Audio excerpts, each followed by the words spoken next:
Omusumba Alex Katongole nga yasumba ekanisa ya Kisugumirako Center esangwa mu division ye Makindye akuutidde abakkiriza bulijjo okuba n'ekiruubirirwa mu bulamu.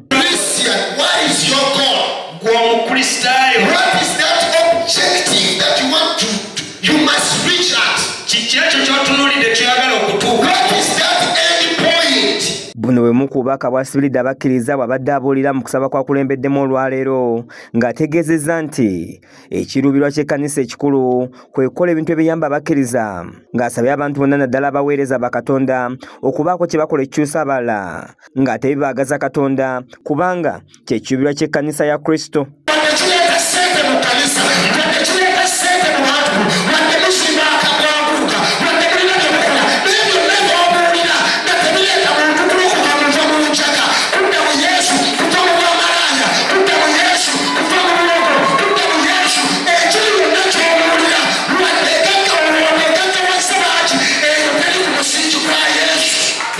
Ono agamba nti ekiseera ekkanisa ekomewo ku musingi ogwasooka ogw'okubulya ekigambo kya Katonda era n'asaba abaweereza okwewala okulwanagana bokka na bokka n'abasabye okukoma okubulira ebigambo ebyoleka ekyo ekibali ku mutima.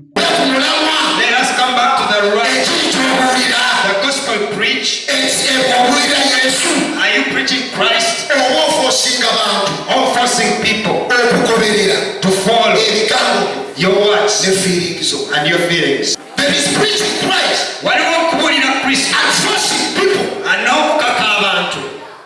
To your words. Okujeri ebigambo byo. At your feelings. Okujeri okuwempulirayo.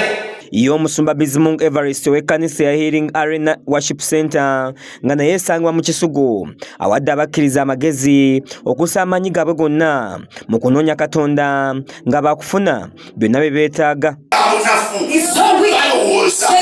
Omuntu yenna okubeera obulungi alina kubanga alina ekyalase eri omulogo afuule bulungi abulye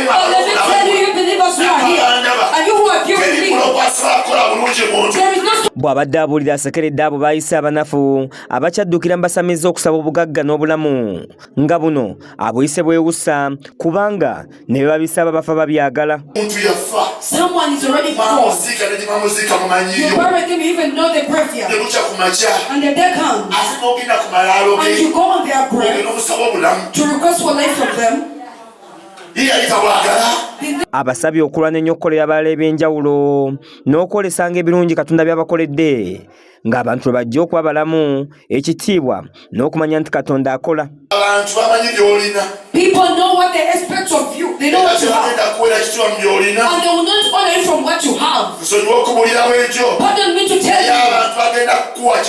But people will not honor you. They will only honor you into what God has given you.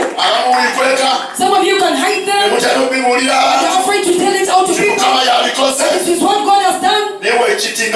Kiza Peter yakusakidde eggulire lino ku STV Agalero.